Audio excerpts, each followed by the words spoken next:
வணக்கம் மக்களே, நான் உங்கள் ராம்ஜி. ஒரு சின்னதாக ஒரு குட்டி கதை நண்பர் கண்டிப்பாக எல்லாருமே இந்த கதையை கேளுங்க. கடைசியாக தான் அந்த கதையோட விளக்கம் புரியும் உங்களுக்கு. ஒரு ஊரில் ஒரு விவசாயி இருந்தார். அந்த விவசாயி என்ன பண்ணாரா, தன்னுடைய விவசாய நிலத்துக்கு விவசாயம் செய்யறதுக்காக போனாராம். அப்போ போகும்போது கருவலங்கன்றும் ஆலங்கன்றும் முளைச்சிருந்துச்சா. உடனே அந்த விவசாயி என்ன பண்ணாரா, இது ரெண்டையும் வெட்டி எரிஞ்சிட்டு நம்ம விவசாயம் பண்ணலாம் அப்படின்னு நினச்சிட்டு போய் வெட்ட போனாரா. வெட்ட போகும்போது அந்த கருவலங்கன்று என்ன சொன்னா, ஐயா என்னை வெட்டாதீங்க, நான் உங்களுக்கு நல்லது செய்வேன் அப்படின்னு சொன்னிச்சா. உடனே அந்த முதியோர் என்ன பண்ணாரா, எனக்கு நீ என்ன நல்லது செய்வேன்னு கேட்டால் நான் உங்களுக்கு அடுப்பு எரியுது விறகாக பயன்படுவேன், ஆனால் நீங்கள் என்னை வளர்த்து விடுங்க அப்படின்னு சொன்னிச்சா. உடனே அவரும் அதே மாதிரி சரி ஓகேன்னு சொல்லி அதையும் வளர்க்க ஆரம்பிச்சிட்டாராம். பக்கத்தாலேயே ஆலங்கன்றை வெட்ட போனாராம். ஆலங்கன்று என்ன சொன்னிச்சான், ஐயா என்னையும் வெட்டாதீங்க அப்படின்னு கேட்டுச்சான். அதுக்கு உடனே நீ என்ன எனக்கு நல்லது செய்வேன் அப்படின்னு கேட்டாராம். அப்போ அந்த ஆலங்கன்று என்ன சொன்னிச்சான், ஐயா நான் உங்க எல்லாத்துக்கும் நிழல் கொடுப்பேன் அப்படின்னுச்சான். உடனே அவர் என்ன பண்ணாரா, சரி ஓகே அப்படின்னு சொல்லிட்டு அது ஆலங்கன்றையும் வளர்க்க ஆரம்பிச்சாராம். ரெண்டு கன்றையும் நல்லா வளர்க்க ஆரம்பிச்சா. ரெண்டு கன்றும் நல்லா வளர்ந்து பெரிய அளவுக்கு ஆயிடுச்சான்.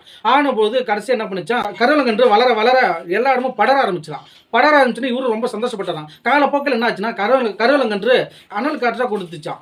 அனல் காத்தா கொடுக்கும்போது அவரால் சுவாசிக்க முடியலையா. அப்போ என்ன பண்ணாரா, ரொம்ப வருத்தப்பட்டார். அது மட்டும் இல்லாமல் நிலத்தடி நீர் அதிகமாக உறிஞ்சிச்சான்.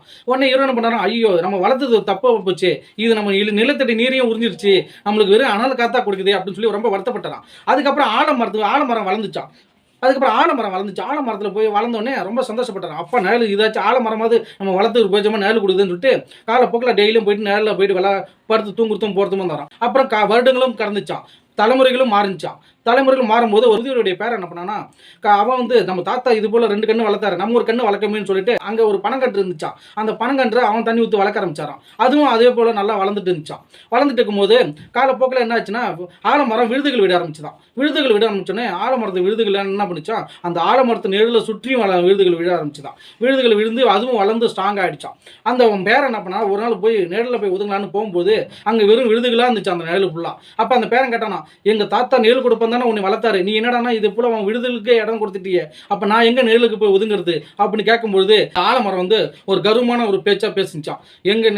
என்னை சார்ந்தவங்களுக்கு தான் நிழல், உனக்குலாம் நிழல் கிடையாது, என்னை வளர்க்குறவங்களுக்கு தான் உனக்கு உரிமை, அதுக்கப்புறம் உனக்கு உரிமை கிடையாது அப்படி இப்படின்னு சொல்லிட்டு அந்த முதியோருடைய பேரனை வெளில போ அப்படின்னு சொல்லிச்சான். உடனே அந்த முதியோருடைய பேரன் அழுதுகிட்டே வந்துட்டே இருந்தான். அவள் வரும்போது ஒரு வளர்ந்த பனங்கன்று என்ன கிடைச்சான், நண்பா நீ ஏன் நம்ம அழுகுற அப்படின்னு கேட்டோன்னா அந்த பேரன் என்ன பண்ணானா, நண்பா எங்கள் தாத்தா ஆலங்கன்று ஒன்று வளர்த்தாரு, அது வளர்க்கும் போது அது கடைசியில் எல்லாத்துக்கும் நேரில் கொடுத்துச்சு. இப்போ என்னடானா அதோடைய விழுதுகளுக்கு மட்டும் இடத்த கொடுத்துட்டு எங்களுக்கு நேரில் கொடுக்க மாட்டேங்குது, நான் கேட்டதுக்கு என்னை வெளில போன்னு சொல்லி துரத்துருச்சு அப்படின்னு சொல்லி புலம்பிட்டு இருந்தாராம். பனைமரம் என்ன சொன்னிச்சான், நண்பா நான் வளர்ந்ததுக்கு முழுக்க காரணம் நீ தான், என்னால் உனக்கு என்ன நன்மை தர முடியுமோ எல்லாமே நான் தருவேன் அப்படின்னு சொன்னிச்சான். அந்த பேரன் என்ன கேட்டானா, உன்னால் எனக்கு என்ன நன்மை தர முடியும் அப்படின்னு அந்த பேரன் கேட்டான். அதுக்கு அந்த பனைமரம் சொன்னிச்சான், நண்பா நான் நிலத்தடி நீர் எல்லாத்தையும் நான் சேமிச்சு என்னால் வைக்க முடியும், பனவலையால் நீ கூரை அமைக்க முடியும், என் மூலமாக உனக்கு பல நன்மைகள் இருக்கு நண்பா, அதை வச்சு நீ பயன்படுத்திக் கொள் நண்பா அப்படின்னு சொன்னோடனே அவன் ரொம்ப சந்தோஷப்பட்டானா. இத்தனை நாள் நம்ம அந்த பனைமரத்துக்கு தண்ணி ஊற்றி வளர்த்ததுக்கு ஒரு பிரயோஜனமாக இருக்கு, இந்த ஆலமரமும் நாங்கள் வளர்த்ததுக்கு பிரயோஜனம் இல்லாமல் அவங்களை சார்ந்தவங்களுக்கு இடம் கொடுத்து அவங்களை சார்ந்தவங்களுக்கு நன்மை செஞ்சுட்டு இருக்கு.